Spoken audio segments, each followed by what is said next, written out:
Olá, pessoal! Sejam todos muito bem-vindos a mais um episódio do Fala Biocate. E hoje um episódio diferente, mas muito especial com o nosso colega Celso Mondlane. Ele está terminando seu doutorado de sanduíche aqui conosco e é também um episódio de despedida aqui do laboratório. Vamos celebrar a jornada, todo esse trajeto que ele teve, as conquistas, aprendizados e, é claro, também o episódio para deixar registrado essa fase tão bonita que a pesquisa também nos proporciona. Gente, Celso, ele é engenheiro agrônomo, formado em Moçambique. O doutorado dele é no Chile, na PUC de Valparaíso. E ele está aqui no Abiocast trabalhando com hidrochá, usando casca de cacau para aplicação na agricultura.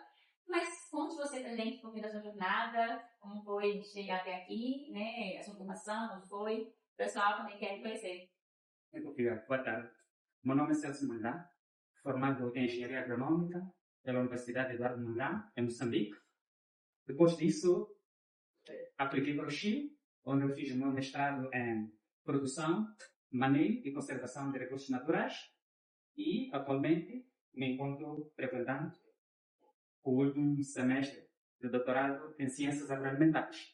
E estou aqui, no Brasil, no Labiocat, para aprender a produzir hidrochá a partir de resíduos de casca de cacau para sua aplicação na agricultura.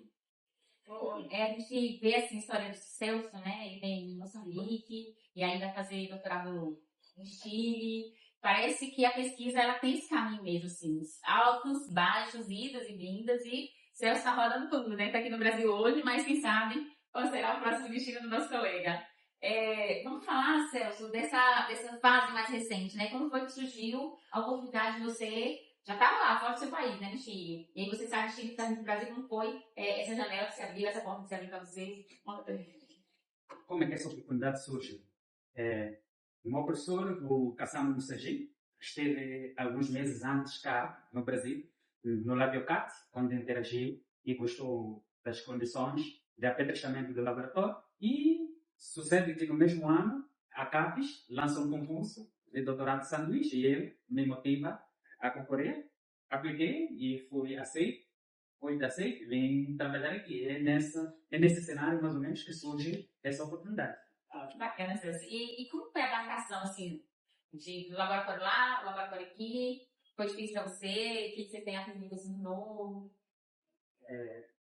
Eu confesso-vos que a adaptação foi bastante simples, por uma razão simples. É que os brasileiros, em especial do Nordeste, têm uma característica bastante similar ao dos africanos, em geral. São bastante alegres, são bastante acolhedores. Então, desde esse ponto, foi-me bastante fácil inserir-me na turminha. Ai, que bom, gente. O brasileiro tem essa forma de ser um povo muito acolhedor. Tem alguma situação, assim, inusitada que você viveu aqui no laboratório, que você vai se lembrar? Sim, a coisa mais incrível que eu pude perceber, tendo em conta da escola onde eu venho no Chile, é a abertura que o laboratório que estou tem em relação a estudantes provenientes de outros laboratórios. Então, eu vi que os laboratórios daqui trabalham mais ou menos em bloco. São todos eles colaborativos, eles colaboram, cooperam. Então, mesmo quando tem falta num determinado laboratório, você não sente essa falta porque pode ir no outro laboratório e há essa interação, há essa troca de equipamento, de insumos, até de profissional. Então, essa é a coisa mais marcante que levo como experiência. Talvez seja também uma questão cultural nossa aqui, né? Da gente. Nós carregamos uma fama assim, do jeitinho brasileiro, que às vezes funciona para as coisas ruins, mas para as coisas boas, esse jeitinho também traz resultados muito positivos, porque é exatamente isso.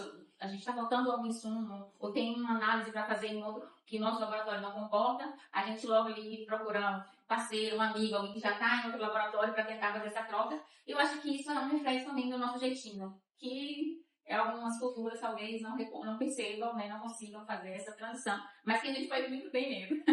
Ô, Celso, e aqui no cantinho, assim, mais nosso cantinho, a Biocast, mais especialmente a sua pesquisa. Assim, o que é a tua pesquisa? O que o Labiocast representou para você na produção do que você vem fazendo? O que é? Qual é a tua pesquisa aqui no laboratório? Como eu dizia, que uma das coisas que nos fez com que elegessem trabalhar com a Labiocast é o apetrechamento que o laboratório oferece. tem diversos equipamentos e não é fácil de encontrar. Então, e esse foi o maior impulsor. Agora, a minha pesquisa, em que consiste? Aqui, no estado da Bahia, onde nos encontramos, digamos, pode ser considerado o celeiro do cacau do Brasil. Então, e o cacau, na sua produção, na sua cadeia de valor, pós-colheita, tem um desperdício, cerca de 70% a 80% daquilo que se considera lixo. Então, o que a Labiocato faz? Pega nesse resíduo que seria considerado lixo e reaproveita. Então, a minha pesquisa consiste em pegar este resíduo do cacau, especificamente a casca da amêndoa, processar num processo chamado carbonização hidrotérmica, em altas pressões, em água, e transformar num produto chamado hidrochá. Esse hidrochá, o que ele faz? Ele pode ser usado para diversas coisas, para diversas áreas, mas nós especificamente utilizamos ele como acondicionador do solo, para melhorarmos a capacidade de retenção de água, a qualidade do próprio solo, e também gera um ambiente, um habitat para os micro-organismos do solo e, como é sabido, atualmente mais de 20%, cerca de um quarto do solo do mundo se encontram degradados. Então, esse hidrochá pode ser usado para melhorar esses solos. Então a pesquisa é com o solo em si. Ou você fez alguma aplicação em alguma muda, em alguma semente, para ver se teve resultado? Esta pesquisa ela ainda não termina. Fizemos a primeira parte, trabalhamos com substrato e com as sementes de maracujá. E os resultados são bastante promissores. Estamos ainda levando a cabo esse estudo, mas até agora os dados que temos estado a tomar mostram um resultado promissor. Mas também temos uma perspectiva, dentro dos próximos 2 meses, vamos provar esse hidrochá já com solo recolhido em áreas degradadas e vamos trabalhar com feijão para vermos o efeito de hidrochá no crescimento, no rendimento das vagens, mas além disso também vamos ver a composição química dessas vagens depois da sua colheita, para ver os seus compostos fenólicos e tantos outros parâmetros bioquímicos que vamos analisar. Gente, é muito bonito ver assim, que o Labiotrato tem de fato esse espaço de troca, de crescimento e que atravessa fronteiras, né? A gente vai, um trabalho que você começa aqui, mas que ele não vai terminar aqui, né?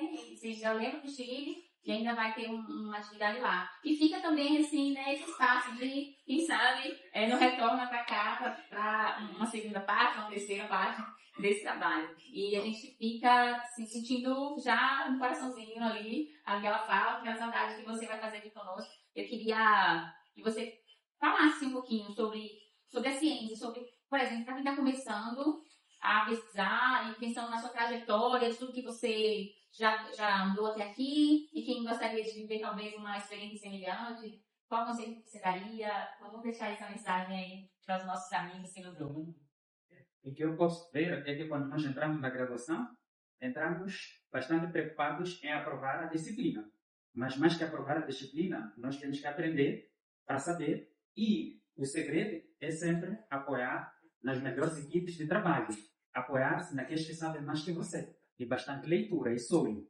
Mas o segredo é você criar uma rede. E a rede tem que consistir em associar-se às pessoas que têm mais capacidades do que você. Somente assim você poderá crescer. Gente, eu acho que esse conselho é fundamental, e falando para mim também, e você que nos ouve, está sempre cercado de pessoas melhores do que nós, né? Que sabem mais do que nós. Às vezes a gente também está carregando essa responsabilidade de também saber, de também estudar, de também crescer, para ser esse espaço de força para quem está chegando também, né? Então, o conselho é esse, viu? Se junta com gente boa. Ô, Celso, e aqui no Brasil, você veio só, né? Você morou só aqui. Como que foi lidar com os momentos difíceis? Talvez um pouco de solidão? Você teve isso? Como foi a experiência? Assim, só para a gente tentar sentir um pouquinho e solidarizar com você também. Essa é a coisa mais difícil. Estudar fora do seu ambiente normal é sempre um sacrifício. E sempre os melhores momentos que você vive é quando você está ou na universidade ou quando está partilhando com os demais. O momento de estar sozinho é bastante difícil. Aí sempre bate uma saudade E a única forma de confortar-se é dizer para você mesmo que é por uma grande razão que você está passando por esse sacrifício. E tudo na vida requer um sacrifício. Nada bem fácil, gente. Não sacrifício nenhum. Quais são os próximos planos, Celso? Depois daqui, você viaja já, semana que vem? O que você está pensando? O que você está planejando aí? Eu tenho que terminar o meu doutorado. A minha tese vai ser composta por 4 capítulos. O primeiro capítulo já foi aceito e publicado. O outro acabamos de mandar. Então, nos próximos 2 meses, tenho que terminar de fazer as análises que faltam e terminar de redatar o documento. E até lá, provavelmente nos próximos 4, 5 meses, defender. Depois de defender, voltar a Moçambique, ficar um tempinho, 1 ano, 2 anos, e quem sabe, se surge alguma possibilidade de voltar para o lado cá, seria algo bastante bom. Porque, de fato, foi um prazer ter estado aqui. Muito boa. Vamos fazer um bate-volta para a gente terminar. Aí você vai me falar como uma palavra, me dar uma resposta de uma palavra, uma frase bem curtinha, tá? Sei que você está rodando o mundo, já viajou muito, mas de tudo que você já viveu, qual é o lugar que você ou gostaria de voltar ou que ainda falta aí? Um destino. Acho que 2. Um gostaria de conhecer, outro gostaria de voltar. O Brasil eu gostava de voltar, porque é um sítio bastante bom. Quando falo bom, não falo pelas paisagens, falo principalmente pela coisa mais preciosa, que é a sua gente. Para mim, a coisa mais importante é a gente, mas que a riqueza que um determinado país possa ter.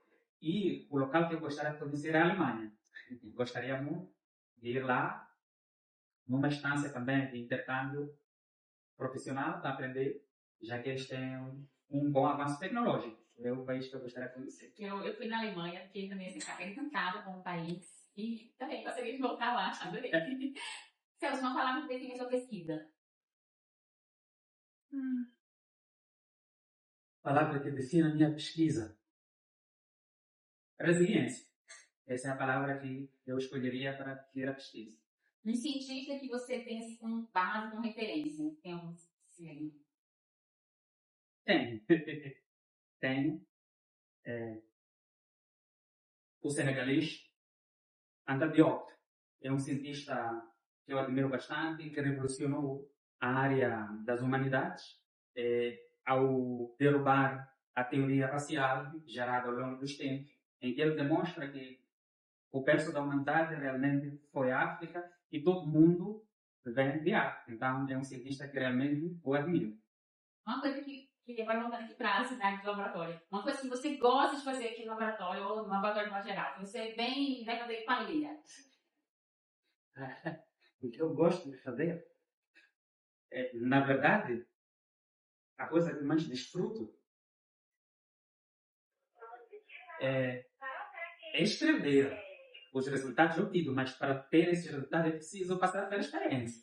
Mas os experimentos em si não é coisa que me encanta. Aparentemente me encanta, mas é porque tenho que fazer, não tenho outra escolha. Então é uma coisa que você não gosta de perguntar, é uma coisa que você não gosta de fazer. Os experimentos, porque eles levam bastante tempo. Eu tenho que chegar aqui às 6 da manhã e sair daqui às 6 da tarde. Então, realmente para aproveitar.